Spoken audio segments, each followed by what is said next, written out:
festeja a Dios mi Salvador.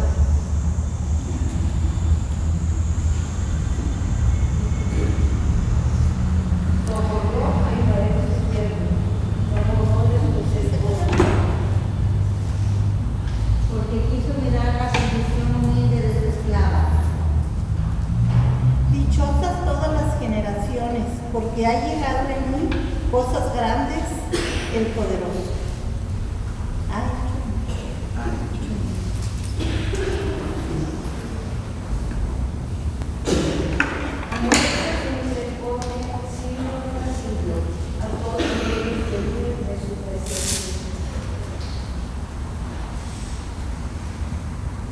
El poderoso ha hecho grandes cosas por mí. El poderoso ha hecho grandes cosas por mí. Santo es su nombre.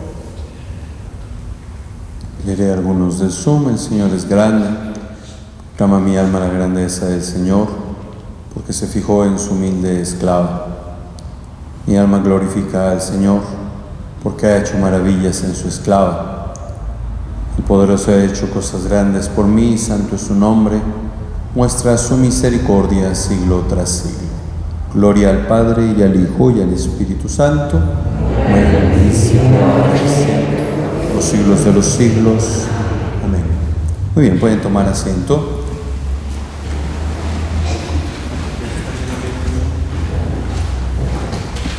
Muy bien, pues este último día es para de alguna manera cerrar la experiencia de lo que ha venido siendo esta semana de retiro.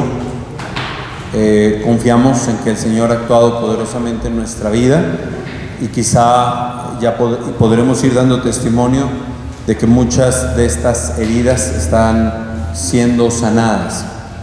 Una cosa interesante que sucede con la sanación interior es que una vez que alguna herida de las que era considerada, al menos por nosotros, las más importantes, la más antigua, la más dolorosa, como hemos dicho, cuando empieza a ser sanada, uno piensa, híjole, ya la vida completa va a estar en orden y tranquilo y todo, y resulta que me voy dando cuenta de que hay otras heridas. Es que es como si yo estuviera teniendo esta herida presente, había otras porque no me daba cuenta, entonces empieza a sanar esta, quita su protagonismo y me voy a dar cuenta de que hay otras. Y entonces resulta que a veces las otras me empiezan a doler bastante. ¿Por qué?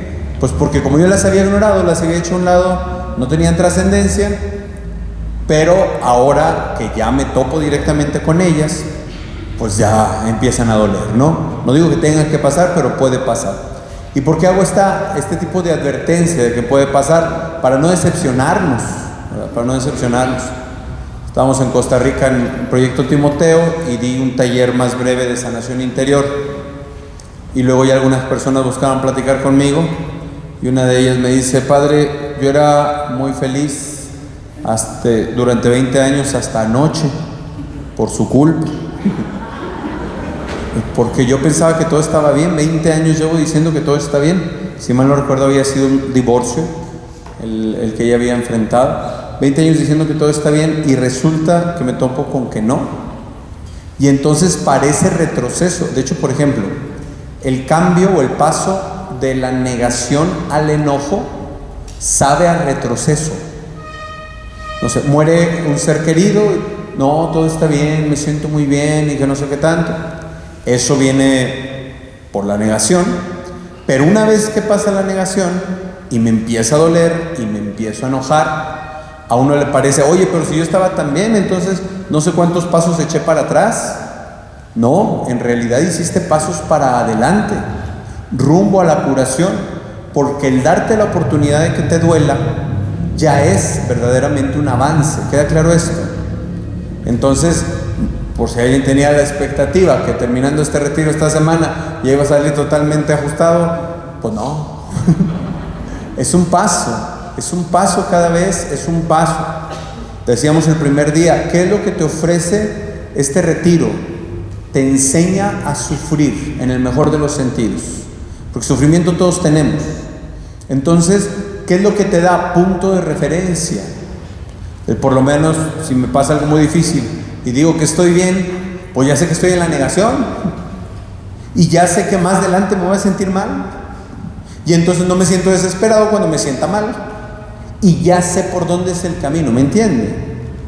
Entonces, aprender a sufrir, no querer forzar ni mi propio proceso, ni el proceso de los míos. Porque a veces es que ya, da el paso siguiente, ya, échale ganas, ya. Pues sí, pero no siempre es tan fácil y no siempre es posible.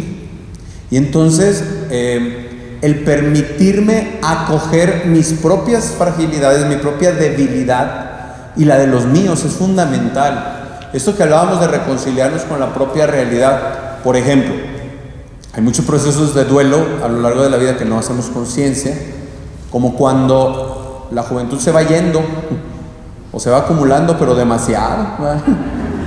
Y entonces ya me duele la rodilla, pues si hace frío, si hace calor y si cualquier cosa.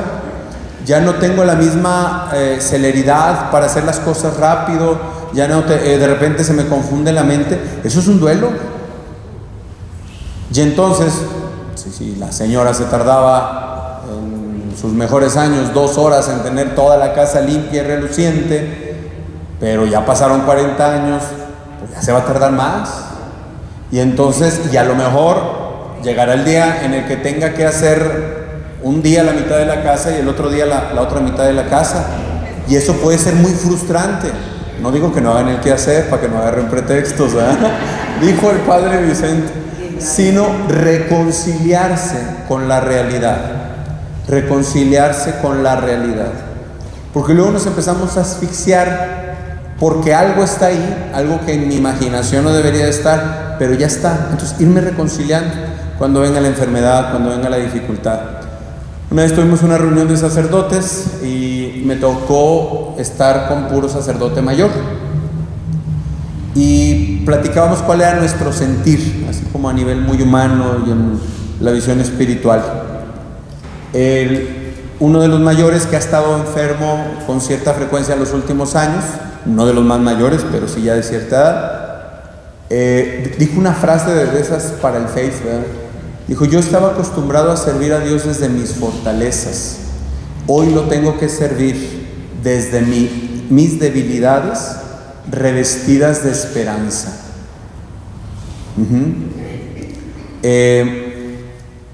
Cuando el demonio tienta al Señor Jesús, la explicación tradicional, muy certera totalmente, poder, tener y placer, son las ofertas del demonio para Jesús. Pero se puede dar otra interpretación que a mí me pareció muy interesante. Primero, manda que estas piedras se conviertan en pan. De alguna manera el enemigo le proponía a Jesús, tú eres lo que haces, o sea, tú tienes el poder de hacer que estas piedras se conviertan en pan, tú vales por lo que eres capaz de hacer, ¿me entiendes? Por lo que puedes hacer. Y entonces, esa es una tentación que todos tenemos, porque entonces cuando yo no puedo hacer, por ejemplo por enfermedad o por vejez, o ya no puedo hacer lo mismo, híjole, es que yo antes hacía, y es que yo, cuando me estaba muriendo el COVID, entre que no podía respirar y tenía delirios, tenía ratos de lucidez, la primera preocupación que aparecía era que tenía yo agenda llena.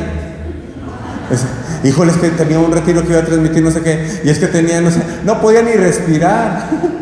Y estaba yo acá repasando la agenda. Y era esa frustración, pues, espérate.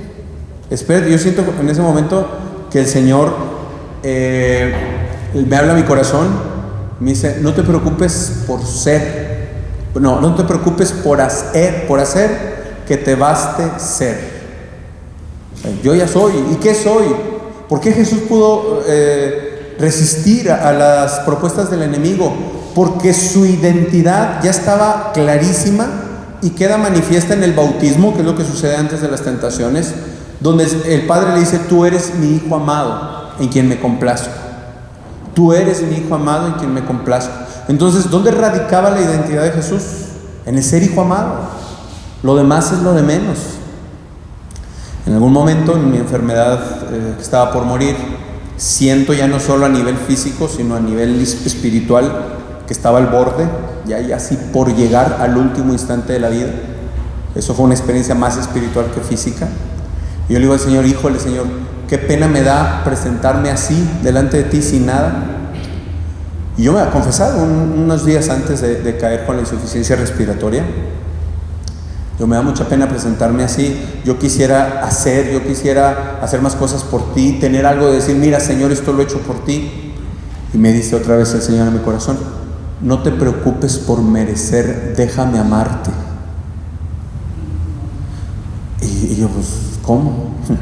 Y no que no haya que buscar, ya hablamos de la importancia del mérito, crecer en las virtudes y todo lo demás, pero ¿dónde está mi identidad? Porque a veces incluso, y pienso en ese momento, cuando yo al borde de la muerte me preocupaba por merecer, más que por amor a Dios, era por la propia soberbia. Es que para que digan que yo hice, para que, ¿me entienden? Entonces a veces nos podemos ceder a esta tentación del enemigo de pensar o aceptar que nuestra identidad está en lo que hago. A los varones nos pasa un poco más fácil esto, porque de entrada el varón toma identidad en lo que hace. El problema es cuando esto se convierte en tentación. Y entonces queremos hacer, y como aquella experiencia que me dio el Señor, nos dejamos de preocupar por ser.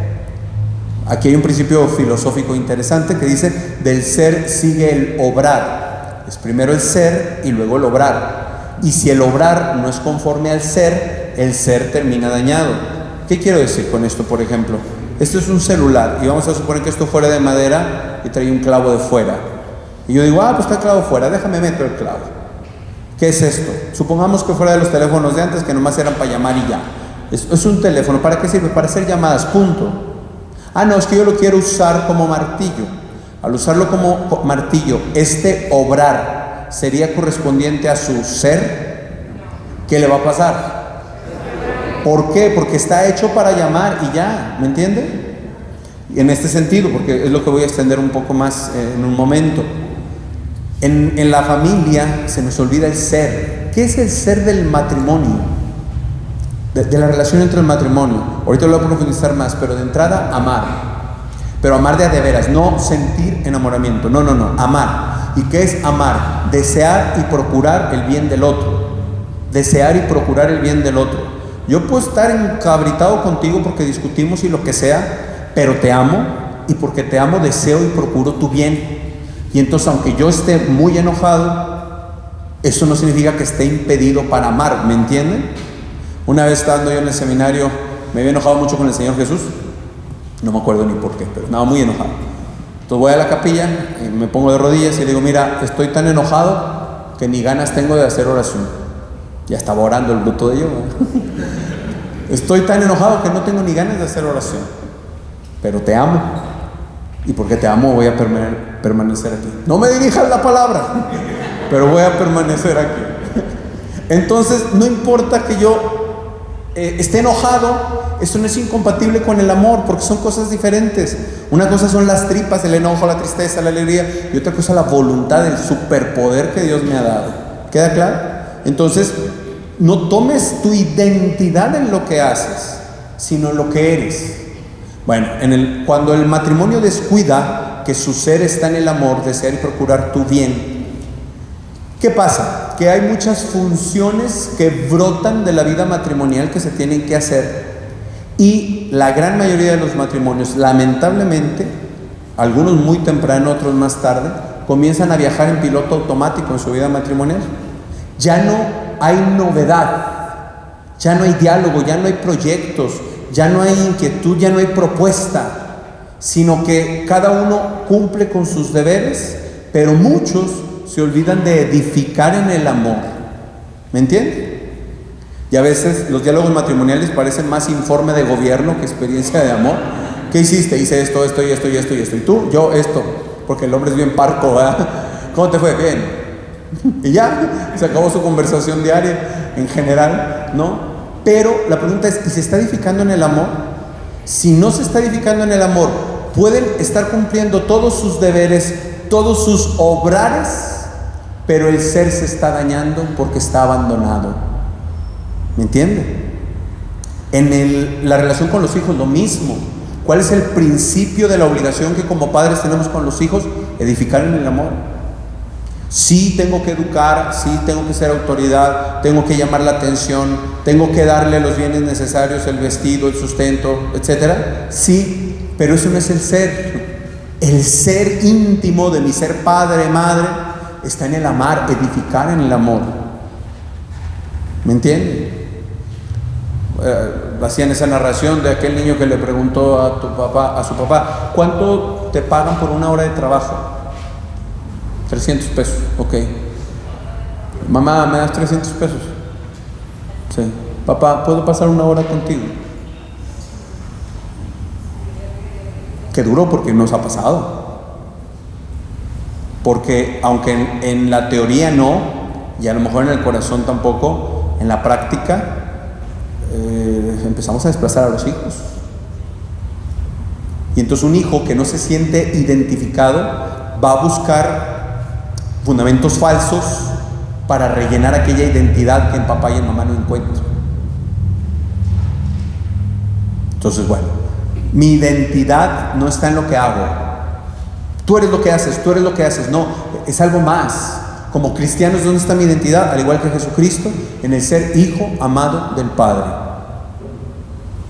De manera que si hago mucho, no es para presumir, es para gloria de Dios.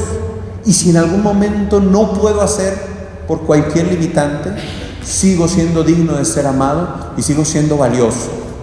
Ya viene la campaña muy fuerte para imponer la eutanasia en México. Y era lógico, porque primero los padres matan a los hijos. ¿Qué sigue? Que los hijos maten a los padres.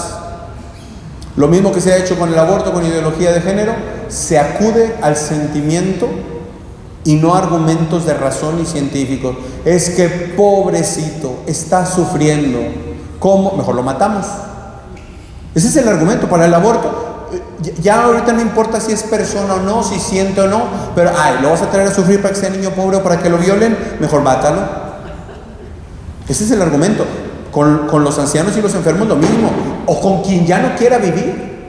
Porque la meta es esa, la meta no es, al principio sí, un caso que va a ir a la Suprema Corte de una persona con un cáncer terrible, que ya quiere terminar con este sufrimiento para que lo pasen en la tele y todo el mundo diga, híjole, pobrecito. Pero ¿cuál es la meta? Que cualquiera que diga, ya no quiero vivir, voy a clínica tal y me matan. ¿Por qué? Porque al principio por enfermedad o por vejez, luego porque no tengo ganas, porque no encuentro el ánimo, porque estoy en una depresión, ya mi vida no es digna de ser vivida, mátenme. Mi identidad tiene que estar más allá de mi obrar, tiene que estar en el ser hijo amado del Padre. Por eso es tan importante la evangelización en el tiempo actual.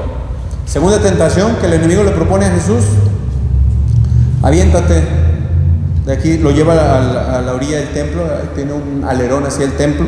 Aviéntate, porque está escrito que no permitirá que tu pie tropiece en la piedra y enviará a sus ángeles. ¿Qué iba a pasar? Siempre había mucha gente en el templo de Jerusalén, siempre mucha. Entonces, al lanzarse y venían los ángeles, todo el mundo iba a hablar bien de él.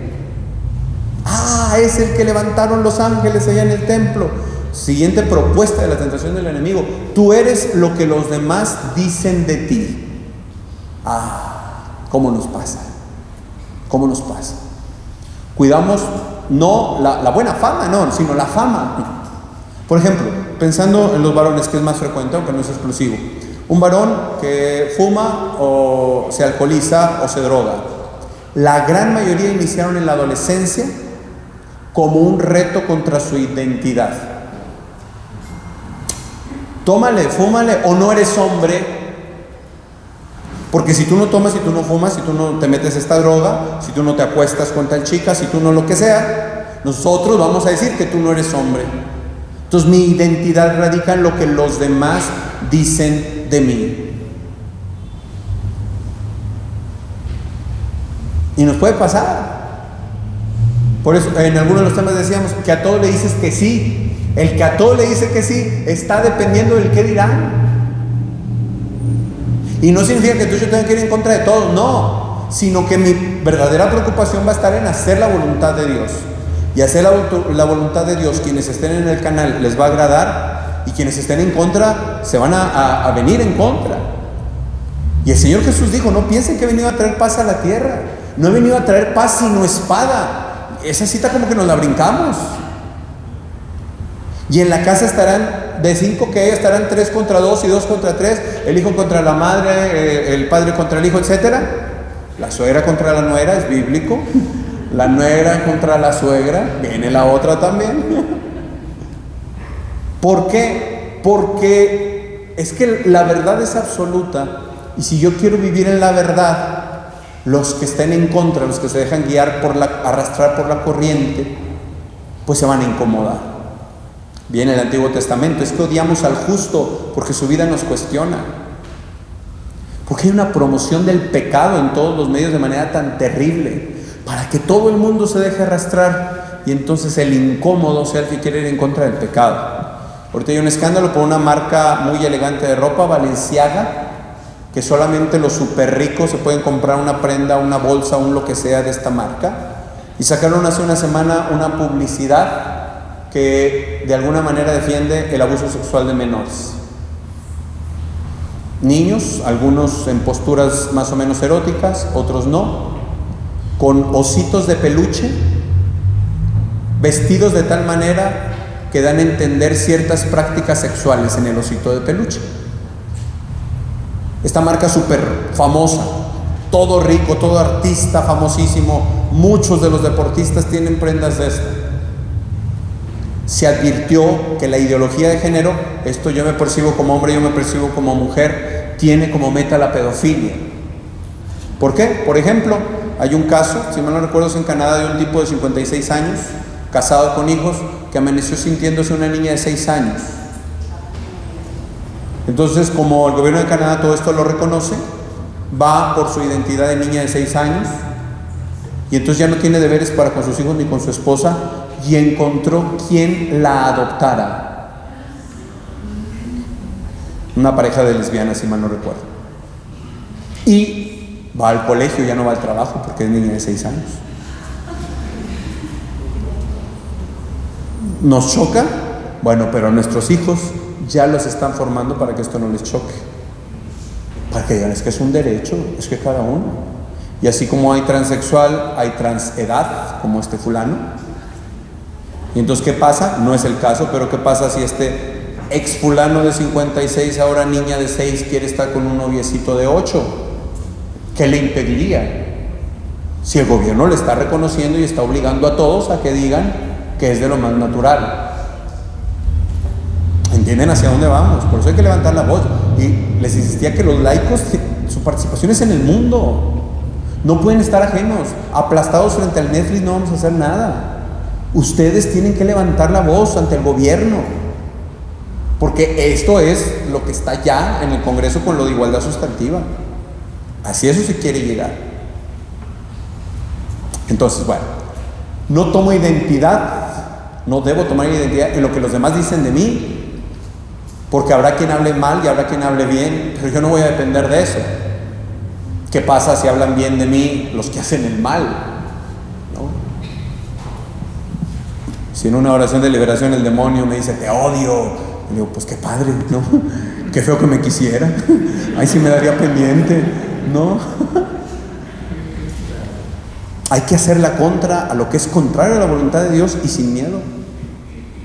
Hay que hacer la contra. Nos va a costar, sí, y cada vez va a costar más, pero habremos hecho lo que teníamos que hacer. Entonces yo no tengo que depender de lo que los demás dicen de mí, sino de lo que el Padre dice de mí.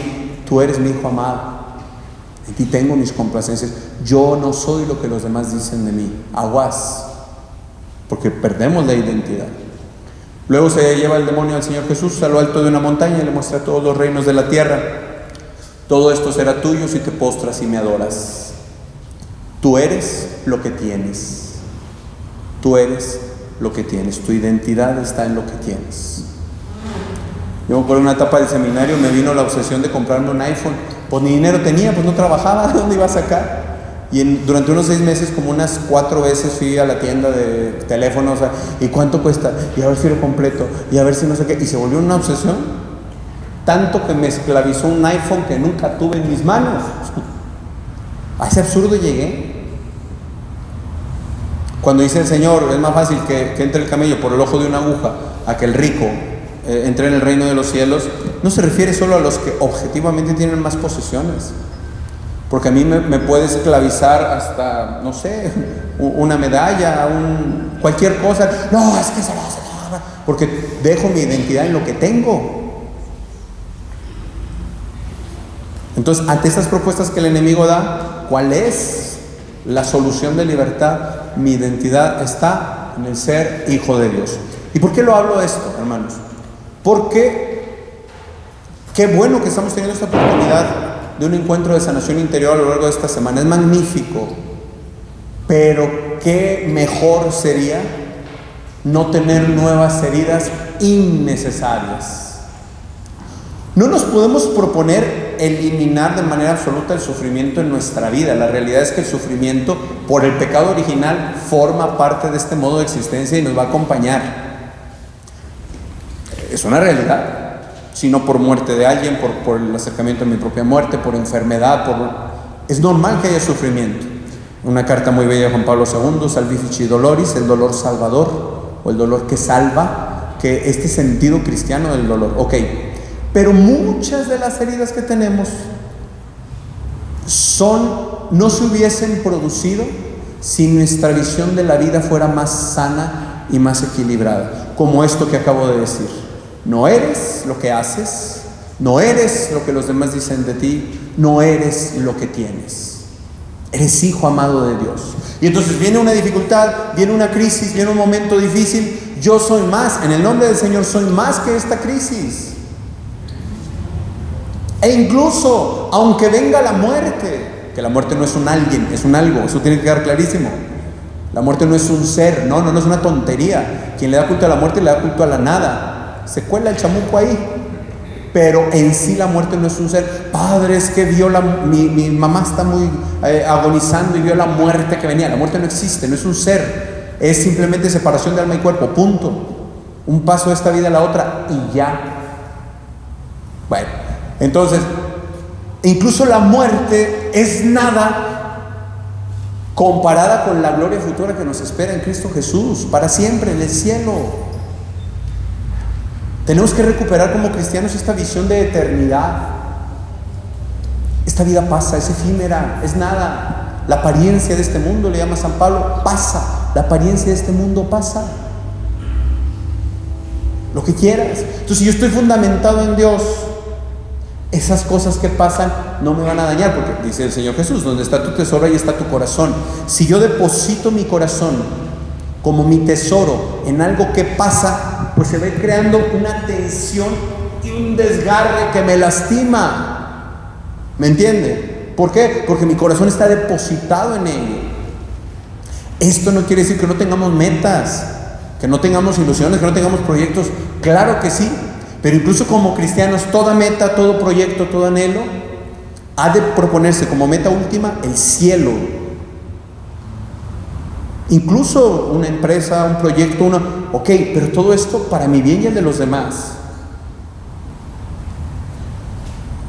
Me dice una persona, padre, es que mire, la única chance que encuentro es poner una tienda de objetos sexuales y pornografía, porque eso es lo que le sé. ¿Cómo ven? Pues no. ¿Cómo te vas a llenar de porquería? No, yo no, los que vengan a comprar. Pero tú se los vas a estar ofreciendo. ¿Me entiende? Entonces, lo mejor es no tener heridas innecesarias y, más importante quizá, no provocar heridas innecesarias. No provocar heridas innecesarias. Y por eso es fundamental la restauración de la familia.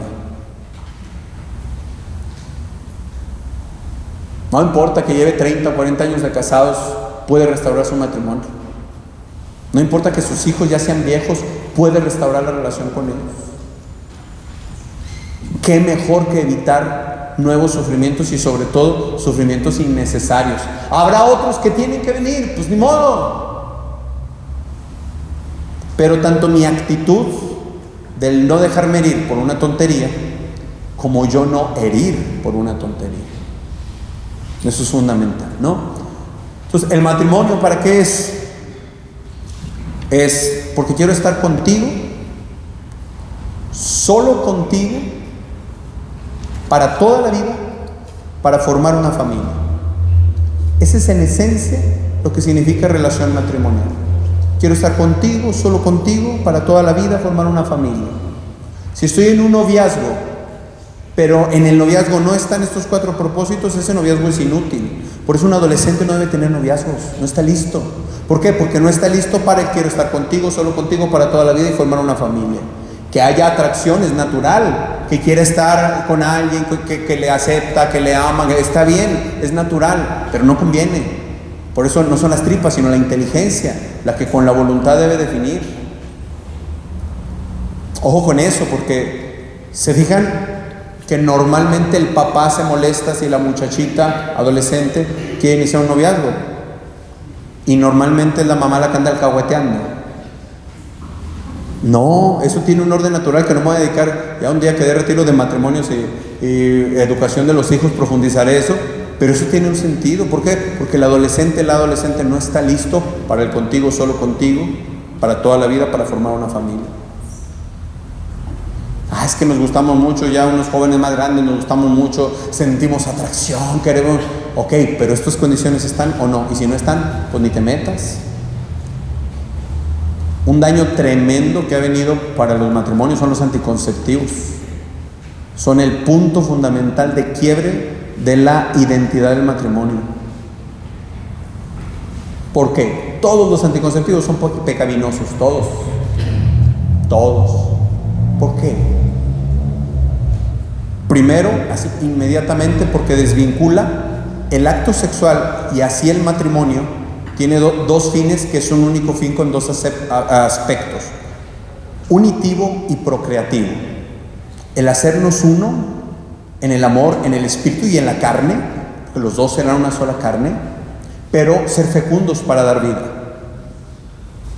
Cuando yo desvinculo, arranco el acto unitivo del procreativo, estoy creando un profundo daño a nivel espiritual y a nivel moral en la relación matrimonial. ¿Por qué? Porque ya es una entrega a medias, porque ya no están los 2 propósitos que deben estar siempre. Y al otro lado también, porque por ejemplo, la fecundación in vitro es terrible a nivel moral, por lo mismo, porque desvincula el acto procreativo del unitivo.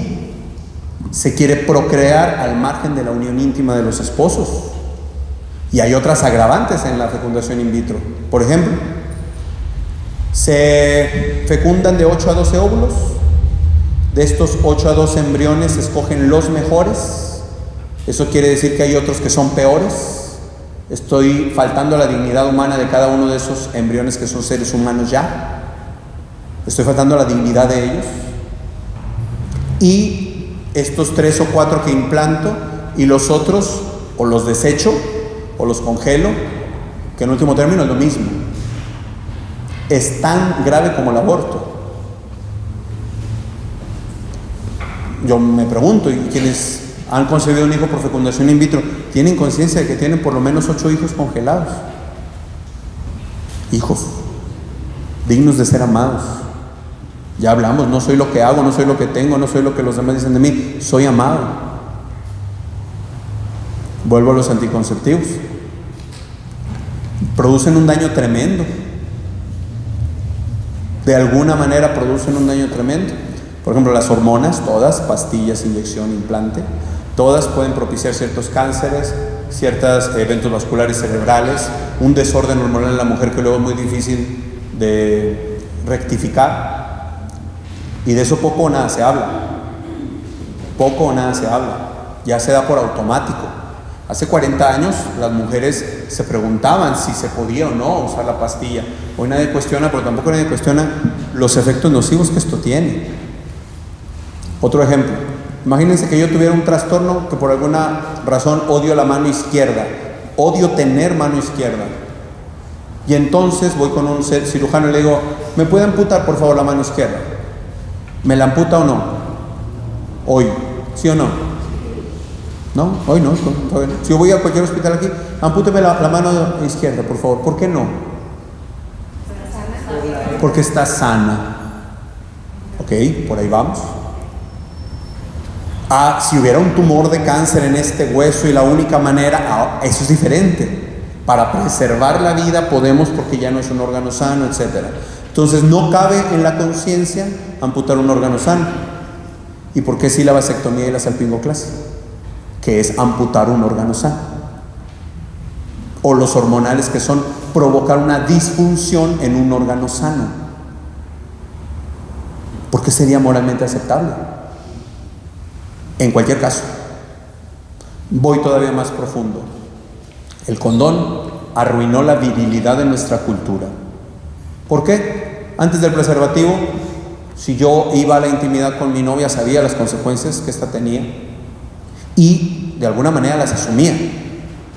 Aunque hubiera estado fuera de lugar, pero las asumía, porque era parte del paquete y yo sabía lo que me estaba metiendo. Viene el preservativo y no, porque como estoy desvinculando, lo que quiero es usarte para mi placer. Lo puedo disfrazar de amor, pero el amor es contigo, solo contigo para toda la vida. Eso es amor. Luego viene esta expresión íntima, que no estoy diciendo que el sexo sea malo, el sexo es maravilloso. Dios lo planeó. Junto con el placer sexual, Dios lo planeó, maravilloso, pero custodiado por la santidad del matrimonio, ¿no? Entonces, ya con el preservativo, pues es que yo quiero disfrutarte sin responsabilidad. Ese es el fundamento. Y entonces, el 100% de los embarazos de adolescentes en Latinoamérica, el 100% usaban preservativo. Claro, empezaban a usarlo, perdieron la virtud de la continencia, y entonces pues ya me dan más ganas y ya se me hace más fácil. Oye, vamos con condón, no traigo condón, no importa, vamos, no pasó nada, no, pues, alguna vez sí, alguna vez no, al cabo no pasa nada. ¿Qué viene? Quito la responsabilidad. Sobre todo si es un adolescente o alguien con mente de adolescente el que embarazó a la muchachita, viene el embarazo y ¿qué va a hacer? Huir. ¿Por qué? Porque desde el principio no quería responsabilidad. Una perfecta estupidez que los papás le den anticonceptivos a los hijos y se creen muy inteligentes. No, mi hijo tenga, porque usted se tiene que proteger. Y viene la cuestión más grave. Imagínense que no soy sacerdote, tengo una novia con los ojos verdes, pero por alguna razón me repugnan los ojos verdes, pero la amo tanto que le voy a sacar los ojos para vivir para siempre con ella. ¿La estoy amando? No, ¿por qué? ¿Por qué qué? No la acepto como es y no la acepto en totalidad. Porque si te amo completo. Y te amo ahora y te amo en lo que vendrá después. Ok, sí, está bien, me gustan tus ojos verdes, los disfruto mucho, pero para no acostumbrarme a ellos te los voy a vendar durante 4 años. Pasados esos 4 años te los desvendo para disfrutarlos durante 1 año y luego los vuelvo a vendar. ¿La estaría amando? Por lo mismo. ¿Cuál es el terrible daño que viene de los anticonceptivos? Que yo le digo a mi esposa, te amo a ti, pero no tu fecundidad. A mí tu fecundidad me estorba. No te estoy amando en totalidad.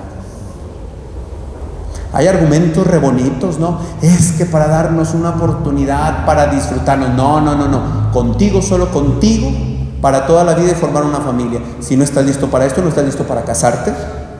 Y si no tienes esta intención, no estás listo para un noviazgo.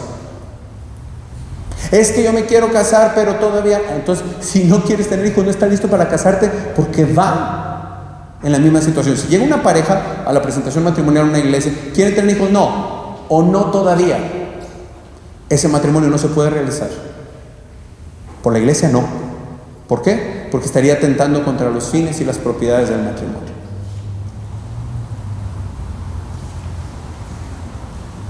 Fíjese esto que le acabo de decir, lo último de los anticonceptivos. Te amo a ti, pero no tu fecundidad me estorba. ¿Cuál es el principal reto de los matrimonios de hoy? Que no se aceptan y no se aman en totalidad.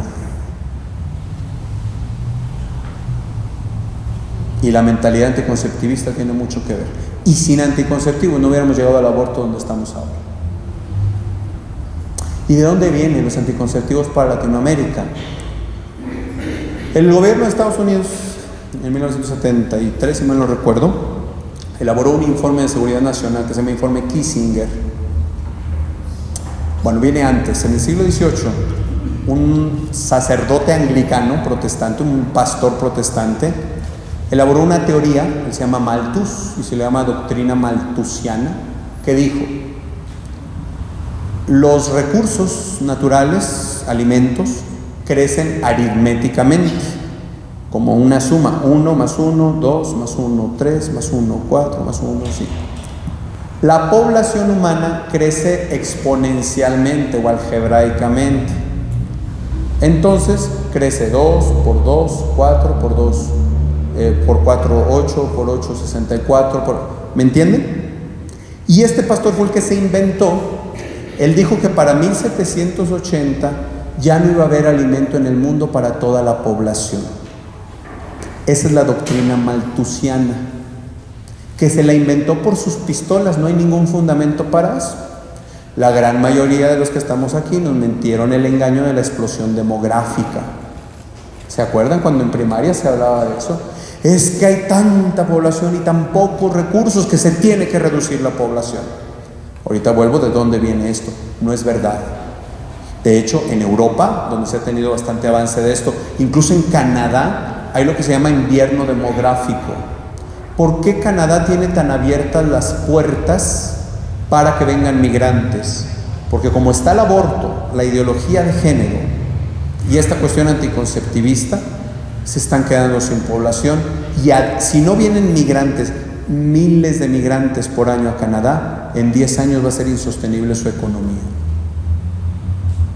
Hay pueblos en España, no estoy inventando, alguien que estuvo en España me lo platicó, pueblos en España donde el gobierno está pagando para que gente de donde sea venga a vivir acá y venga a trabajar la tierra. ¿Por qué? Porque no es cierto la explosión demográfica. Ok, ¿de dónde viene? Este informe de seguridad nacional de Estados Unidos está en la página de gobierno de Estados Unidos, no me lo estoy inventando. El informe Kissinger dice que hay que tener cuidado por la seguridad nacional de Estados Unidos, que no siga creciendo sobre todo la población latina y negra, no solo en Estados Unidos sino en Latinoamérica. La principal abortista de hoy es Planned Parenthood. ¿Cómo inicia? Diciendo que se tiene que eliminar a los negros. Y entonces las principales clínicas de aborto están en barrios negros y a la fecha están en sectores de mayor concentración de barrios negros, latinos y asiáticos. Eso es dato concreto del día de hoy. Entonces el Kissinger dijo que había que disminuir la población de Latinoamérica. Pero ¿cómo le vamos a hacer si los latinos tienen muchos hijos? Pues a través de una llamada educación sexual los vamos a convencer de que se tiene que reducir la población.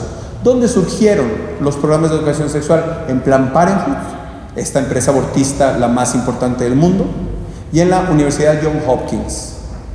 Allá no se elaboraron los planes de educación sexual que luego nos vienen enseñando actualmente desde la primaria y todo lo demás, para convencernos de la mentira malthusiana. Y hoy ya se ha decantado, se ha inclinado más a ser un ídolo de la creación. Y entonces, pobre, la creación está terrible, que sí ha habido irresponsabilidad en el hombre en muchos casos, eso no lo niego, pero haciendo un ídolo de la creación. ¿Por qué la creación está contaminada por el hombre? ¿Qué hay que hacer? Eliminar el hombre. Por eso es que tantos matrimonios jóvenes prefieren adoptar un perro, para lástima suya, porque el perro vive 12 años, ¿no? Excepcionalmente más.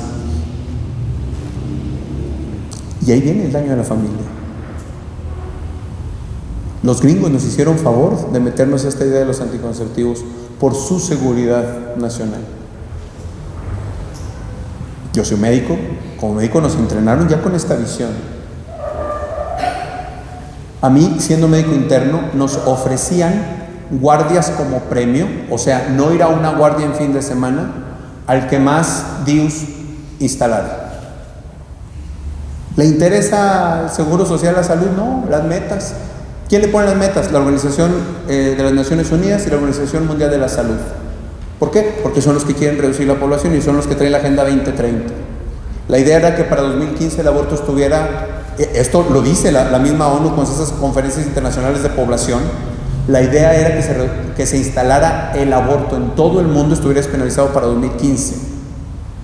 Como no se logró, se inventaron lo que se llama Agenda 2030, que ya los presidentes de Latinoamérica, incluso desde Peña Nieto, esto no es cosa de Andrés Manuel López Obrador, Desde Peña Nieto ya se había comprometido a instaurar la Agenda 2030 en México. López Obrador ya lo reafirmó y seguramente el que siga lo va a hacer, a menos de que sea alguien de verdaderos principios. ¿Cuál es la meta? Con objetivos bien bonitos, 17 objetivos preciosos: pobreza cero en el mundo, agua potable para todos, salud para todo el mundo. ¿Cuál es la meta para desaparecer la población en el mundo? Matar a los pobres. Que los pobres aborten, porque son los que estorban. Malthus, aquel pastor anglicano, cuando propone esta teoría, dice que se tiene que hacer evitando que los pobres se reproduzcan y los esclavos. Entonces, para los que hicieron ese informe Kissinger es un fulano el que lo hizo. La población de Latinoamérica somos los que nos servimos y hay que eliminar. Ahí están los programas de salud reproductiva, con palabras bien bonitas, pero es a donde estamos. Daño a la familia, al matrimonio, a la vida. Amarse en el matrimonio de a de veras, te acepto a ti en lo próspero, en lo adverso, en la salud y en la enfermedad, amarte y respetarte todos los días de mi vida. Y si te amo íntegramente, o no te estoy amando, estoy fingiendo que te amo. Hijos, ¿cuál es la principal labor que tienen los padres para con los hijos? Dar ciudadanos al cielo. La labor más grande de un matrimonio cristiano es dar ciudadanos al cielo, o sea, santos. Ese es el propósito último del matrimonio. Último, la meta última. Lamentablemente nos hemos quedado en la inmediatez. Darles de comer, darles vestido, darles una profesión. Nunca, hasta el momento actual, cuando doy plática a matrimonios y pregunto ¿qué quieres para tus hijos?, nunca ha estado como primera respuesta: quiero que vayan al cielo. Nunca. Y la cosa es que esta vida termina y luego sigue una eterna, y puede ser eterna con Dios o eterna sin Dios. ¿Quién se apura de los padres que sus hijos vayan al cielo? Fíjense el absurdo al que llegamos. Tal mocoso enclenque 13, 14 años: no, es que yo no quiero ir a la iglesia. Y generalmente es el papá y el entrometido: es que no lo puedes obligar. Bueno, si ese mismo mocoso de 13, 14 años dijera: papá, mamá, lo he pensado bien y pienso que esto de la educación secundaria no es para mí, no quiero ir a la secundaria, ¿lo respetas? No, te paras y te vas. Está bien porque es una responsabilidad en el sentido humano, pero ¿por qué para lo humano e inmanente, lo que se queda en este mundo, le exiges? Y para lo único que le puede dar vida eterna, la fe en Jesucristo, la gracia de los sacramentos, piensas que es grosero exigirle. ¿Me entienden el absurdo en el que hemos caído en la educación de los hijos?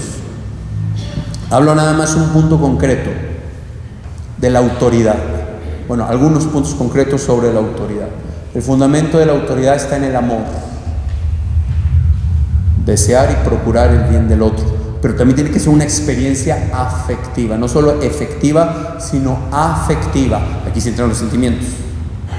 Mi hijo no solo tiene que ser amado por mí, sino sentirse amado por mí.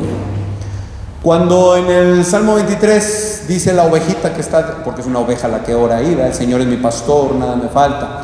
Dice: aunque pase por cañadas oscuras no temo ningún mal, tu vara y tu callado me dan seguridad. ¿Qué es la vara? Lo que se usa para corregir. Ándele, se está saliendo, no, sígale, véngase para acá porque tenemos que ir por acá. La vara es la corrección. ¿Qué es el callado? El bastón. En Israel las montañas son muy inclinadas, muy accidentadas, caídas, rocas, etc. Entonces el bastón le ayudaba al pastor a bajar, a sostenerse para rescatar a la que se le había descarriado. Entonces el bastón es protección, apapacho, cariño, ¿me entiende? Tu vara y tu callado me dan seguridad. Tu vara y tu callado. No solo la vara, no solo el callado. ¿Qué pasa? Que cuando un hijo nace, generalmente todo es callado, apapacho, seguridad, cercanía, cariños, ¿sí o no? Mi vida, mi rey chiquito.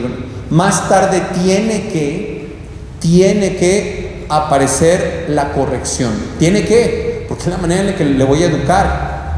¿Cuál es el problema? Que llega el punto y lamentablemente a veces muy temprano, en el que desaparece el callado y solo está en la vara en la vida del hijo. Quienes tengan hijos adolescentes, de 10 veces que le diriges la palabra a tu hijo, ¿cuántos son para que se sienta amado?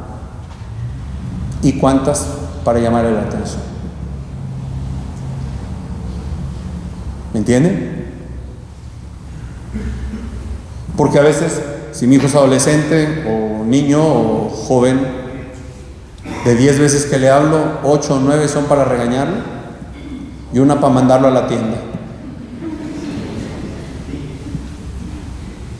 El fundamento de la autoridad está en el amor. Si mi hijo se sabe amado por mí, las correcciones que yo tenga que hacer con amor y por amor, ven Emeterio, las correcciones que yo tenga que hacer con amor y por amor, las va a aceptar porque sabe que son por amor. Cuando solo hay corrección y corrección y corrección y corrección, él no va a tener una experiencia de amor.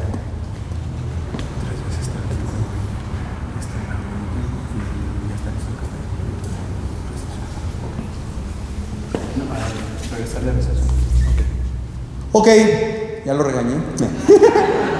Para que se me quite y públicamente, para que sea más humillante. ¿Me entienden? El amor como fundamento de la autoridad. ¿Y qué tanto lo descuidamos? Ahora, la intención puede ser buena, pero no solo tiene que ser buena la intención, sino la ejecución. Ya lo hablé ayer. Lo digo por amor, bueno, es verdad lo que voy a decir, lo digo por amor, lo digo con amor, me compete decirlo, te compete saberlo, entonces lo hago. Otras cosas que voy a decir sobre la autoridad, cómo se ejerce: se debe ejercer firme en el principio, suave en el modo. Estas dos cosas van de la mano. Firme en los principios. ¿Qué significa? Hay reglas y estas reglas se tienen que respetar. Hay unas que son innegociables, hay otras que se pueden negociar y hay otras cosas que tú puedes elegir libremente. Pero estos son los principios. Ahora, no nos podemos andar inventando reglas. Los papás tienen que dialogar para definir qué cosa no se puede negociar en cuanto a nuestros hijos, ellos con nosotros, qué cosas pueden negociar y qué cosas pueden ellos decidir según la edad. Toda falta tiene que tener un castigo. Ahorita no me voy a meter en el tema del castigo de Dios, pero Dios castiga. Eso es bíblico, búsquenlo en la Biblia. Decimos, es que Dios no castiga. Eso salió del corazón de algún asustado que le tiene miedo a la verdad. Busque la Sagrada Escritura. Les pongo el ejemplo, no lo voy a profesar ahora, pero vamos a la carta a los Hebreos, capítulo 12.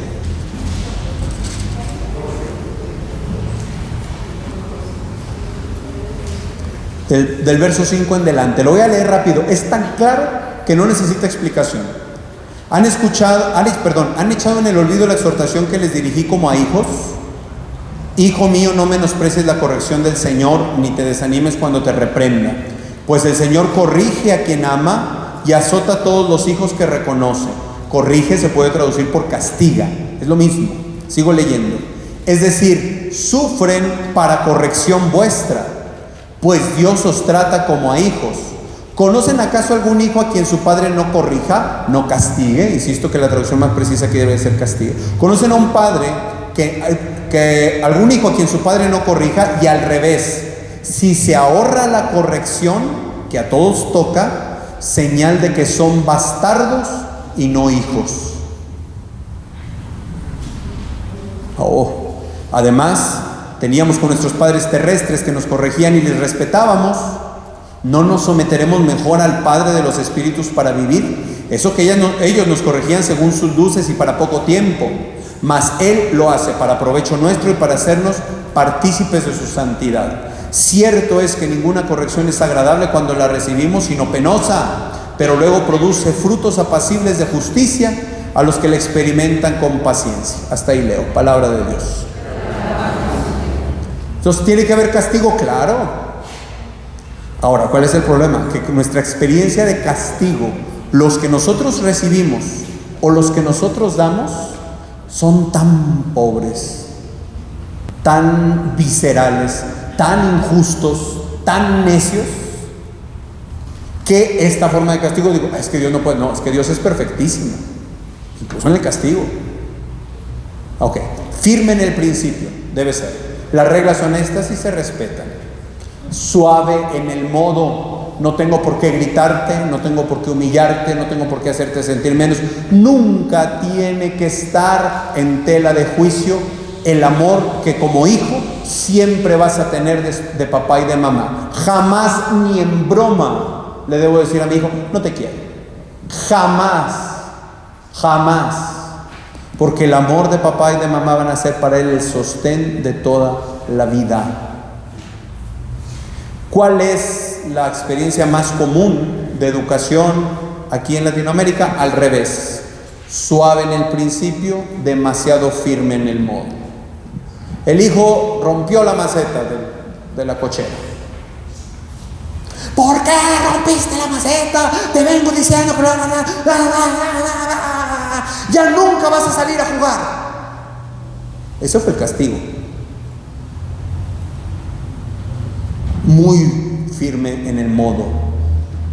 Al rato que se le bajan los humos a la ridícula que hizo esto, ¿cómo no voy a permitir que mi hijo vaya a jugar? Váyase a jugar, mi hijo. Suave en los principios. ¿Qué le estoy mal enseñando a mi hijo? Mamá no es alguien que se sepa controlar, en primer lugar, que sea justa, que piense las cosas, y tampoco es digna de confianza porque dice y se desdice. ¿Quedó claro? Debo ser firme en los principios, suave en el modo. Uno de mis sobrinos, ya ahorita está grandote, estaba chiquillo y era necio, como es propio de los niños ser necio.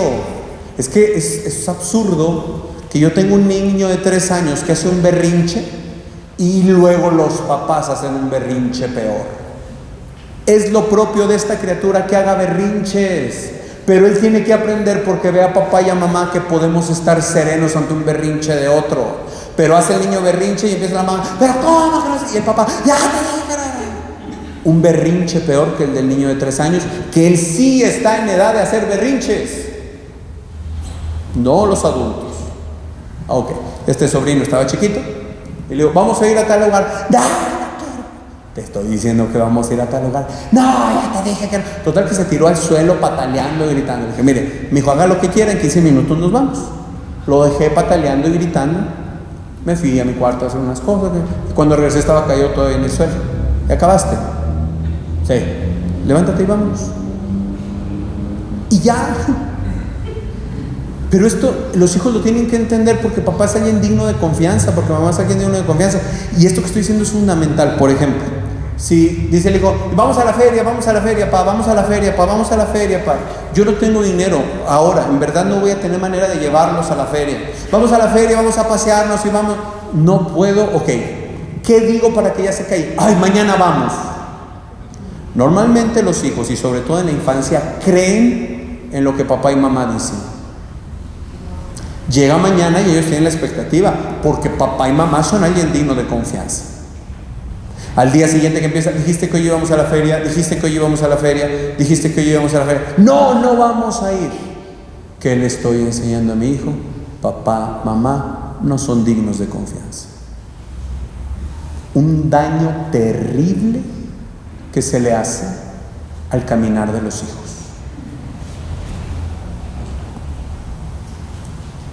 Última cosa. La autoridad en la casa tiene que ser una sola. ¿Y qué digo? Ya hablé de que papá y mamá tienen que dialogar, tienen que estar de acuerdo, y entre los dos forman una sola autoridad. Si papá dice no, mamá reafirma ese no, y viceversa. ¿Qué pasa? Papá dice no, mamá dice porque se le quite. Sí vas a ir, yo te doy permiso. Le estoy dando en la torre a la educación de los hijos, porque entre dos autoridades los hijos se cuelan y se escapan, así tengan 5 años de edad. Porque yo ya sé que cuando papá dice no o mamá dice no, el otro dice sí. Y aquella mamá que le dijo el sí a este niño dice, ay, qué buena soy. No, te estás dañando tremendamente. Porque antes tiene que haber un acuerdo entre los papás sobre las reglas de educación de los hijos. ¿Me entienden? Se quedaron más pensativos que en los otros días de retiro. Muy bien, por ahora es lo que vamos a hablar. Vamos a tener solo 20 minutos de receso. No sé qué hora sea ahora. 8. Según yo iba a durar menos, ok. 8:20, regresamos para el último tema seguido de la misa. Ahí café ya está listo y vamos a pasar.